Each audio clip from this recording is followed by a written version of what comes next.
Okay, so when we thought that you would come here, we want to spice things up. We know that you're off to Alfie for the next few days.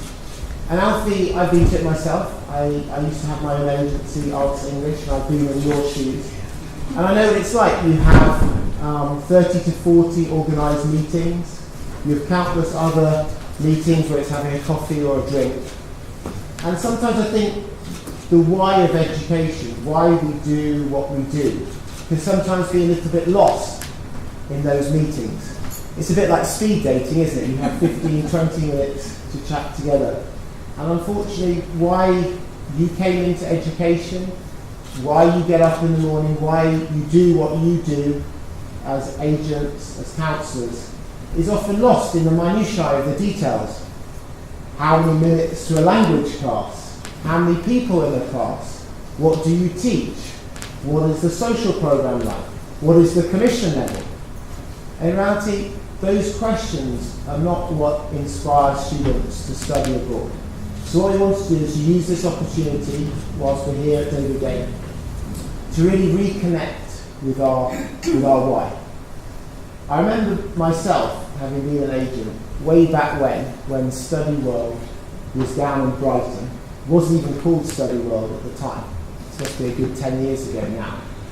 And I went to one of these events organised by a large language change school. And it got towards the end of the night and I had my red lanyard on and I realised I was surrounded by all these schools. They all had a blue lanyard on. They descended on me like piranhas.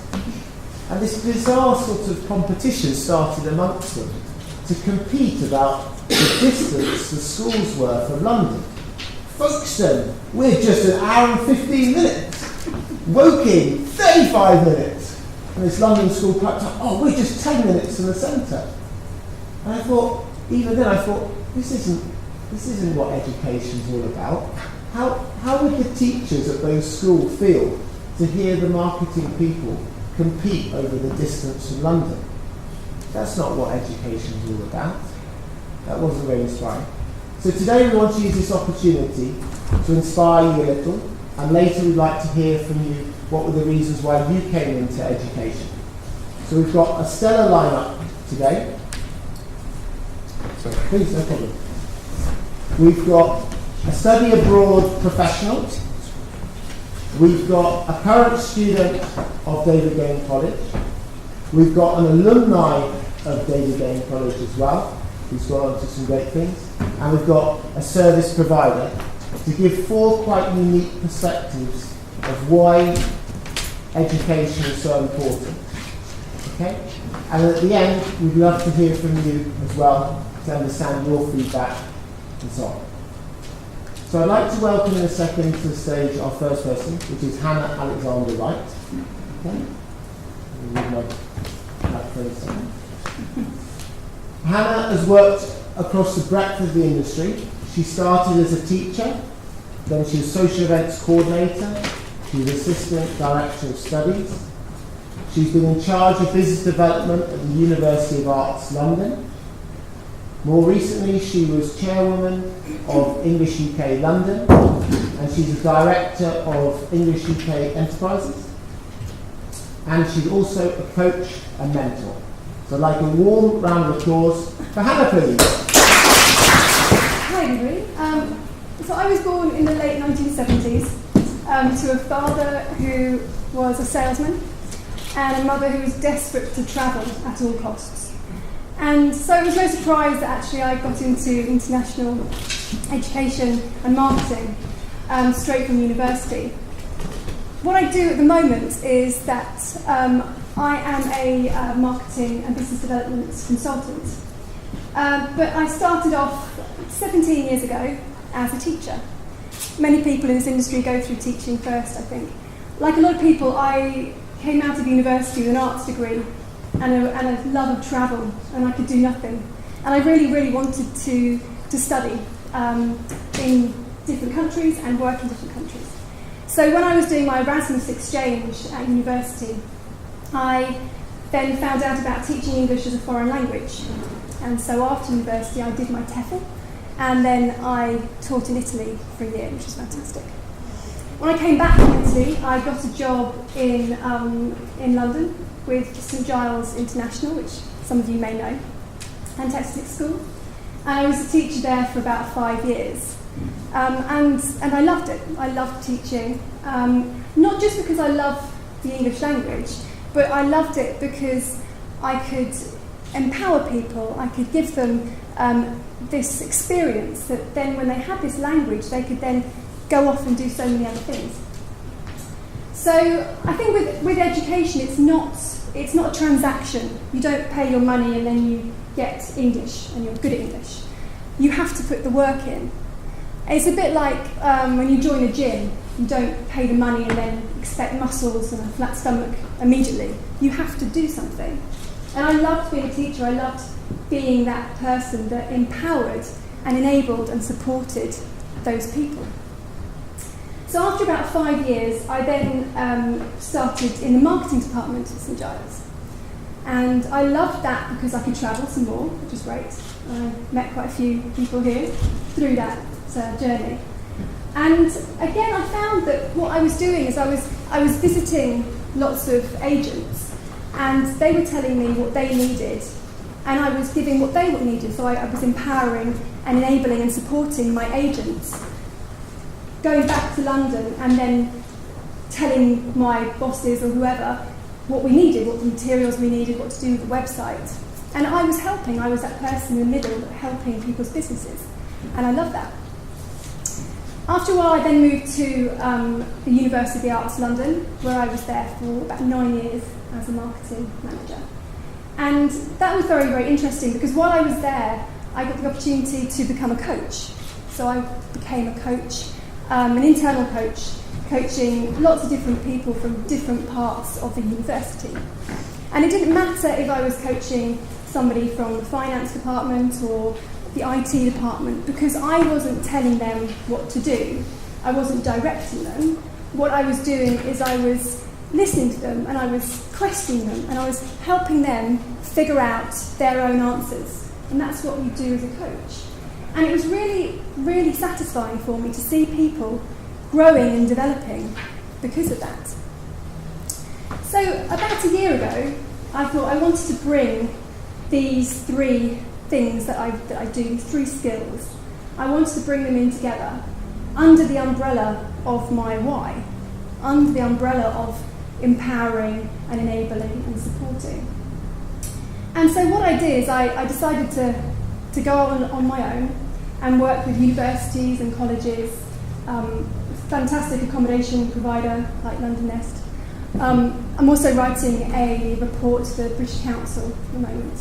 And I love this because I can actually, when I do my training or my coaching, I'm bringing my why in, I'm bringing my empowering, my enabling and my supporting in with me.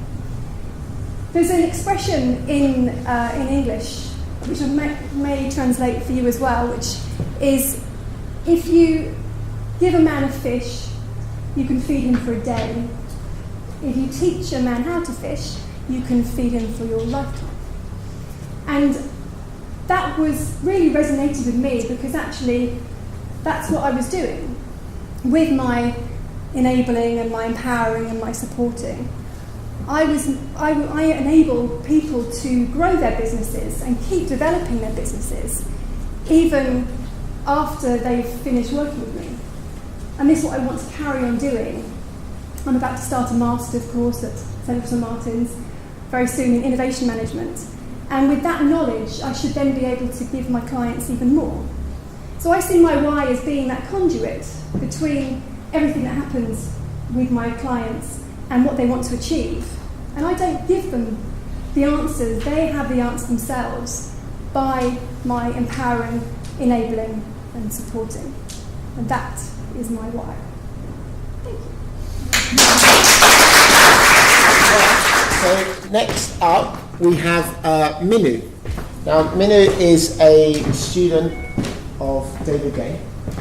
She travelled from Iran 5 years ago, where she came to take her GCSEs here. Then she went on to do her A-levels, where she did exceptionally well. For those who aren't familiar with the British education system, an A-star is the top grade, and Minoo got 2 A stars, an A and a B. And she's now going off to King's College to read health and nutrition. Nutrition dietetics, yeah. Glad you said that, Minoo. Thank you. So I'd like a big round of applause for Minoo. Hi, welcome everyone. So I'm one of the students of David Game. I moved here when I was 13, 14, so I moved here in September 2012, so and then I didn't have my parents with me. It was only me and my sister. My sister was in David Game and she was doing A-levels back then, and none of us we knew like English. She was much better than me, but then like not advanced or even intermediate, maybe like upper elementary, but she was doing A-levels. But she recommended me this college, so I started my GCSEs here, and I did like 7 GCSEs, and it was really hard for me to communicate with teachers, with students. I was feeling a bit lonely, even when I used to go out with to just socialize. I couldn't really like talk with anyone, like going to do your grocery shopping. It was really hard for me. I obviously had my guardian, but then it was only like a guardian who used to call me like once a week or like once every 2 weeks, but then it wasn't like really so I was really alone, even though I had my sister. And so like step by step I did my GCSEs and I got like good results, not the best ones obviously, with no English I couldn't get like A's and A stars, but then I managed and I started my A-levels, and my life kind of started when I was doing my A-levels. And I had already been in David Game for like 2 years, and I was kind of like, it was kind of my family, because I didn't have my family back then, and they were all back in Iran. So when I started my A-levels, I started to like join the societies, because I could speak English and I could communicate, and David Game had like this really friendly environment, even though I didn't know anyone, but I remember like my teacher Anushka used to have this like evening meetings for like reading books and everything. So I used to like meet people, meet students, and then talk to them, and just and even like we had debating societies and everything. So that kind of got me into the social events and everything. So and I did my when I was doing my first year, I decided to go to Africa. So it was like different for me. And Rachel Sherman, the like student advisor and also the university advisor, helped me a lot to go to Africa, because obviously it was really hard for me to fill the application form and everything. And so these are like a brief like history and like my life history for the last 5 years. But then the main reason I moved to the UK, it was because when I was in Iran, I was really limited, and the education system was really hard. So even though maybe you could study hours and hours, but maybe at the end of the day you couldn't really achieve what you wanted to achieve. But then when I came to the UK, it was really different. So if I studied like properly and then efficiently, I could achieve the grade that I wanted, and that's what I mean. Even for my GCSEs and also for my A-levels, that was the case. And I'm really happy that I'm going to King's College. And so in my first year of A-levels, I wanted to do medicine, and most of the students, I think, when they're teenagers, they either want to do medicine or engineering or law, but then you should do like some, personally I think, they all need to do like some experience or volunteering jobs, so that they all need to be like more open, and then it shouldn't be like a direct route that all the students go and then they should just follow them. So they should actually look into things like deeper.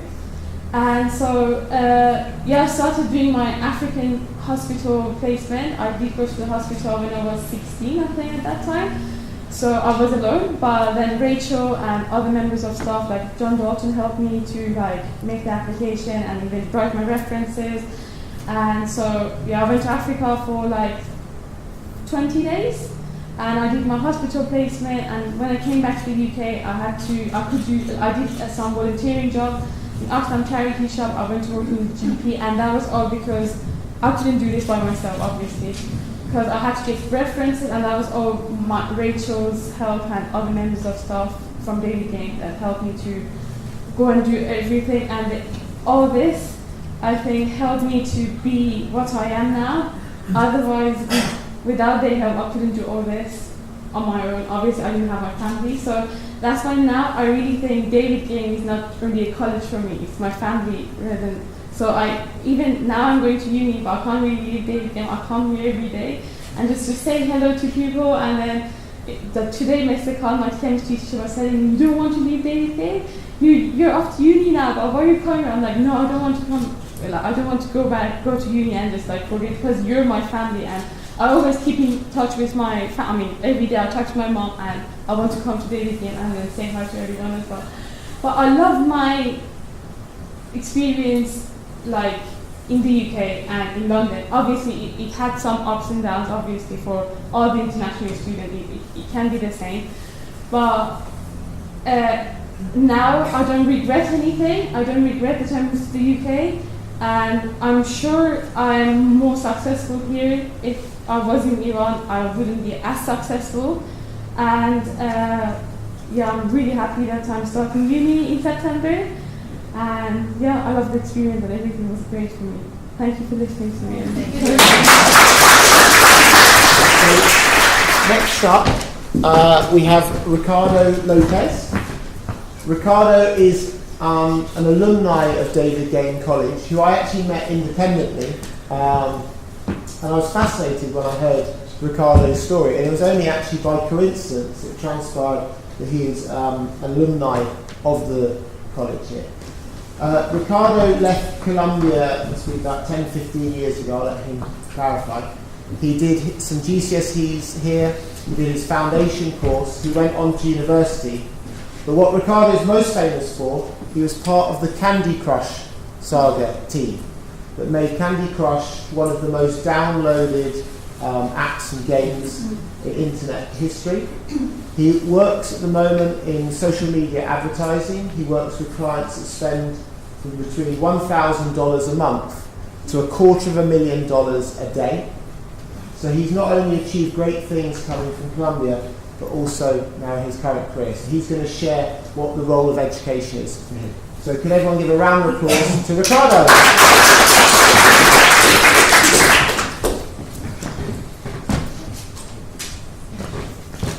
Hi.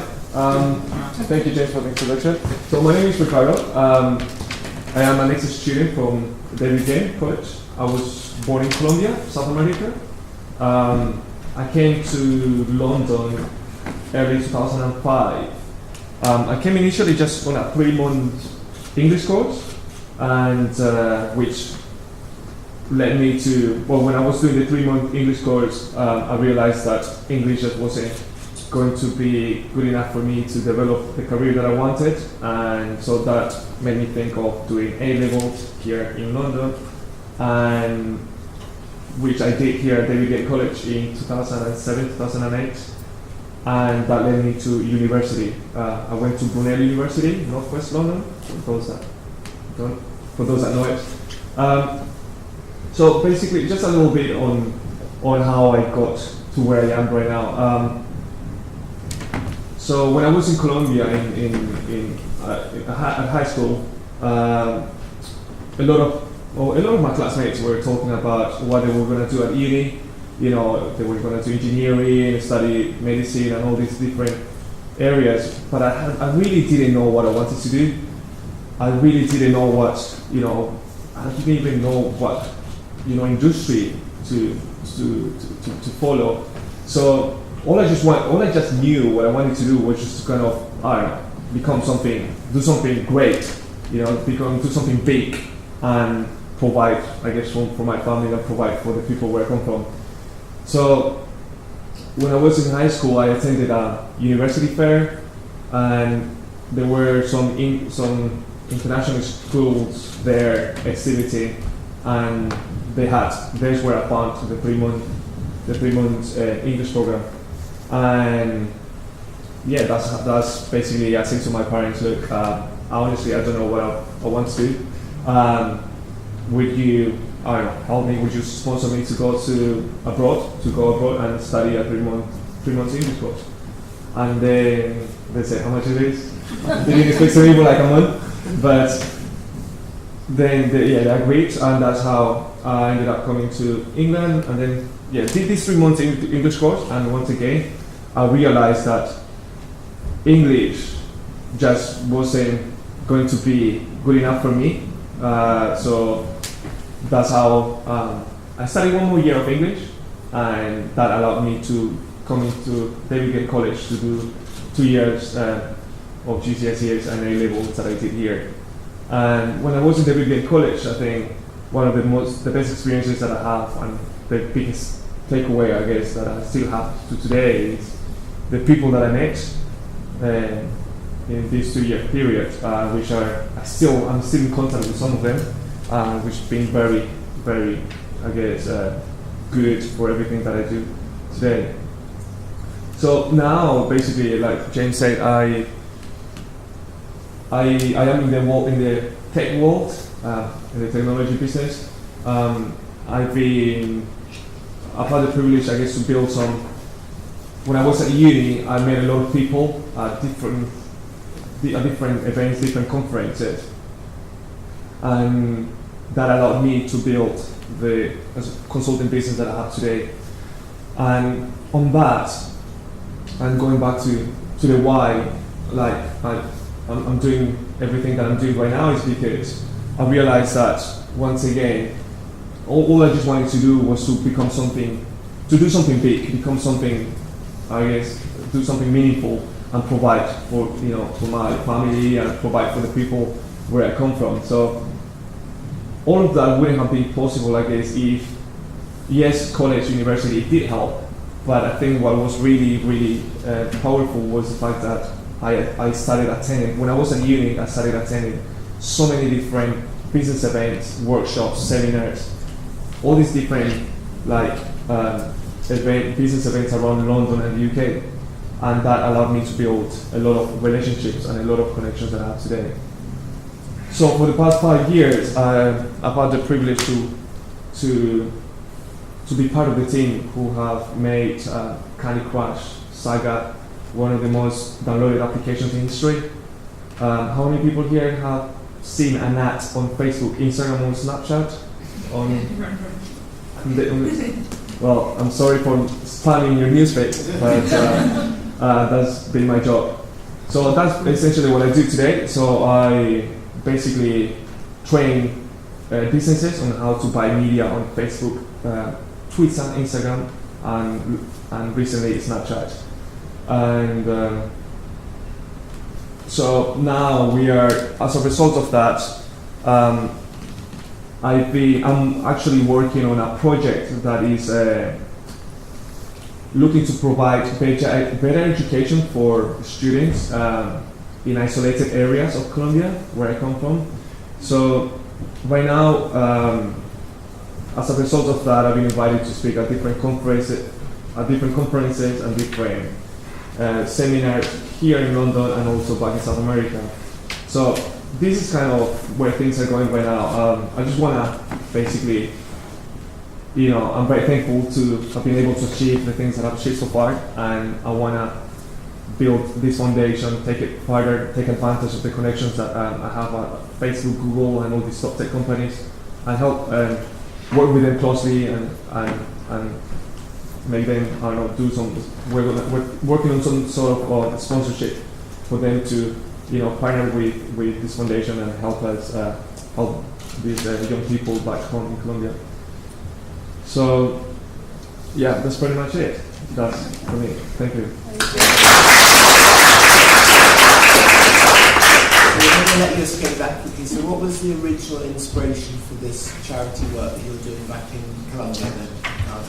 I guess because I am one of the kids that I'm looking to help. I guess a lot of children back home, young people, they are where I was 10 years ago. And all of these young people, they're very ambitious, they're very driven. And some of them, they do have the opportunity to come abroad. They do have the opportunity to go somewhere else and further their studies. They just don't know exactly who to speak to, or they don't know who is the right people to, who are the right people, or who are the right places to go to. And for me, the turning point was going to that fair and finding an international school exhibiting there, and spoke to them, and that's how I picked coming to London. So yeah, my big inspiration, I guess, and why I want to do this is because I was one of these young people, young students from I guess 10, 13 years ago now. So yeah, that's pretty much. Thank you very much. Anyone else have any other questions for Ricardo? How to get to the top of Candy Crush? Okay, great. Thank you very much, Ricardo. Thank you. Okay, so to round off, I just want to share with you my why I got into education, and then we're going to kindly invite Hannah back onto the stage, who's going to facilitate and give us a little bit of coaching to explore your why. The reason why I'm here, why I work in education so broad, actually starts with a near drowning, which might sound a rather dramatic way to start, but my journey with language learning started like many teenagers in the UK, and I travelled to France to do a French exchange.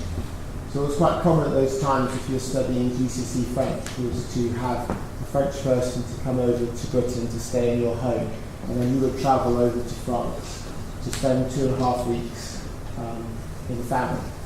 And I think it was easy to say we didn't exactly hit it off well. Despite taking Jocelyn, my French exchange, to the 3 famous towers of Britain, Tower of London, that you will see later, Blackpool Tower, and Alton Towers, we didn't get on quite as well as we'd hoped to. And so I travelled over to France with a little bit of dread, to be honest. I was only 14. I got there, and all my fears were confirmed on day 2, when I went on a canoeing trip with Jocelyn and his friend Mathieu, and they decided to try and drown me, which was not ideal. It made for quite a difficult few weeks. I hated Jocelyn, I hated France, I hated French, okay? And as soon as possible in my education career, after my GCSE, I dropped French. I never ever wanted to study a language again. I certainly didn't want to travel to France again. And that for me was the end. But my father at the time, he was very outwardly thinking, and he really extolled in me the virtue of being a global citizen, of looking beyond Britain, and the value of learning a language. And I think he started this relentless 2-year campaign, but by the time I was 18, he finally convinced me that it might be a good idea to try another language, because obviously French was never going to hit it off. So I trained, many of you may be familiar with it, it's a school called Malaga Instituto, which is in Malaga, for those that send students to Spain. And my experience could not have been more different. I had the time of my life. The chance that I was able to now speak to people from all over the world in a foreign language, people that weren't even native Spanish speakers themselves.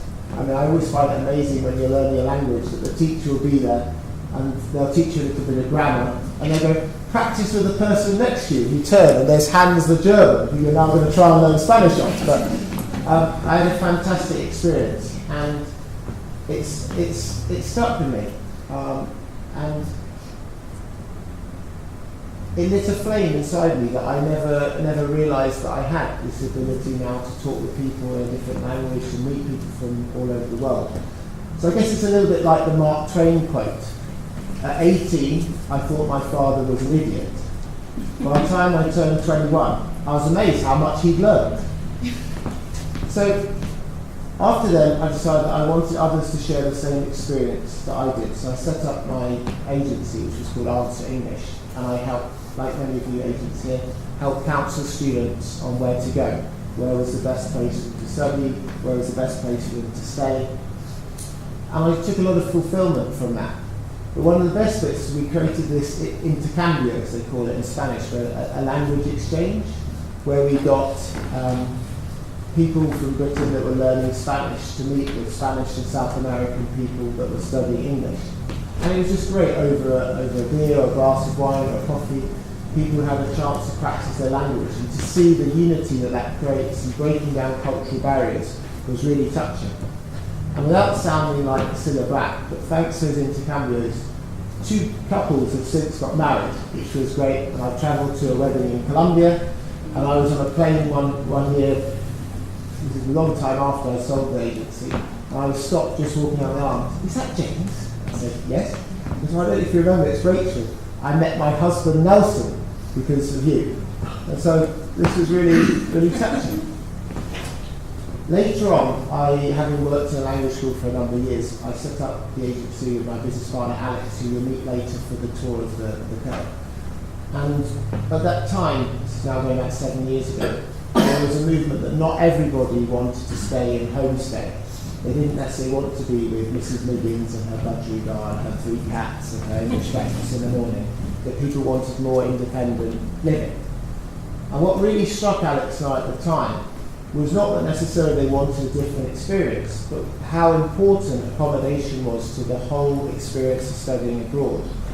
And that actually some people might not choose a particular school or work with a particular agent because they didn't have the accommodation that their students needed. And so this was really quite shocking to us, and it came back to my why, that I really genuinely wanted to help people to study abroad. And if they were going to make the wrong choice or a different choice or even go to a different city or country because they couldn't have the experience that they wanted, it was really shocking. And at that time it was very difficult to get accommodation for anything less than a whole year if you wanted to stay in a residence. So we wanted to do something about it. And that's really what inspired us to set up the agency. But sometimes to really understand the education and the value of education and what role it has, you have to see people that have got 0. It's very inspiring hearing what Ricardo wants to do to go back to Colombia to help other people that were in his position many years ago. I started a charity 15 years ago helping build schools and communities in rural Zimbabwe. And when you go there and see the situation that they're in, there's a particular school we've been working with at Peace and Good Hope, which is near Bulawayo, the second city of Zimbabwe. And a couple of years ago, there people were being taught under trees, the teachers were living in mud huts, and they had very little. The pass rate at exams was 7% at primary school level, and it was a really desperate situation. But we went in there and we built some classroom blocks and some teachers' accommodation. And it's amazing what a difference you can make in such a small period of time. In the space of 18 months, a school that only had 73 students now has 240. It has a waiting list of teachers that want to teach there. The facilities are excellent, it's a pride of the local community.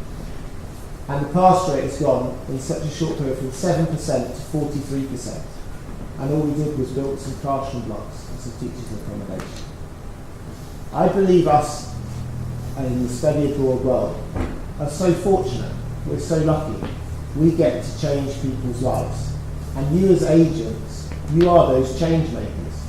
You are the ones that can help people fulfill their dreams. We've heard from Minoo and Ricardo that it is important, the individual themselves, that they have to grab that torch and run with it. But you are the ones that help facilitate it. And I feel really inspiring to have you all here today with us. And that for me is the why. The ability to change people's lives and create a foundation to transform their lives. Thank you very much. Thank you.